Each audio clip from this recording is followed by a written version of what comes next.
Okay, so let's quickly recap week 7 and look ahead to week 8 as we close out another class. So, very good week again here in the discussions. You guys very detailed, very well thought out initial post and responses. So, hopefully we'll start grading those sometime tomorrow, along with your assignments as well. So, let's get into week 8 now as we're finishing up another class. So, this week we're going to go over the following. We're going to summarize the different viewpoints concerning treatment in juvenile justice. We're going to describe treatment modalities used most frequently in the juvenile justice. We're going to evaluate the juvenile justice treatment modalities and identify suggestions for improving treatment in juvenile justice agencies. So you're going to read through chapter 12 of your textbook. You do have your exam 2 this week. That's going to cover chapters 6, 8, 9, 10, 11, and 12. And again, we have 2 discussions this week. First one is entitled Treatment Technologies. You're first going to review table 12-3 there that covers 9 different treatment technologies.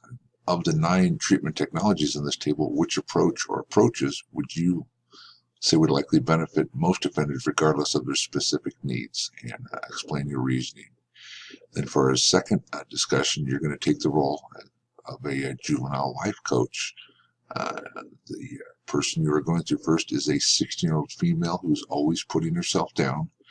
She tends to make every little trial seem like a catastrophe. She is always depressed due to her own pessimistic thoughts. And you feel that until she changes her destructive thinking, she will struggle with delinquency. So choose the appropriate type of therapy for her and defend your decision.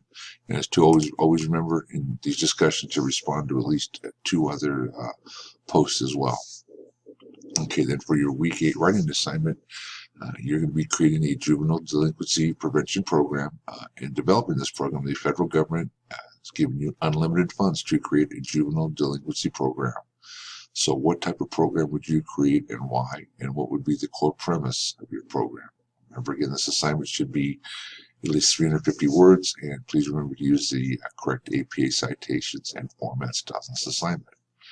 All right, and then we have our final essay paper. This is due this week as well. You're going to write a paper analyzing a major problem facing today's juvenile justice system.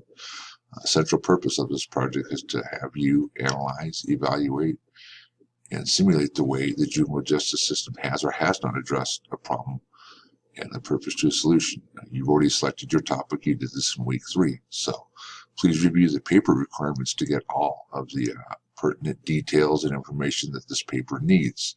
And just to go over a few of them, your paper should be a minimum of 10 pages in length, double-spaced, 12 font, well written, and formatted along as an APA format. All rules of grammar and word use should apply, and you should also remember to have at least a minimum of 5 credible sources as well. So again, review the paper requirements because they go into a lot more detail than just what I said here. So again, if you have any questions during this week, please feel free to call me or text me at any time. You can email me as well. So I want to thank all of you for this class. It's been really enjoyable and a good learning experience for me. I always tell my students, I'm not above learning. I learn from you guys and what you put in your assignments and what you put in your discussions. And I enjoy seeing your thoughts and your perspective in both our discussions and in your papers. So good luck to all of you in week 8 as we close out another class.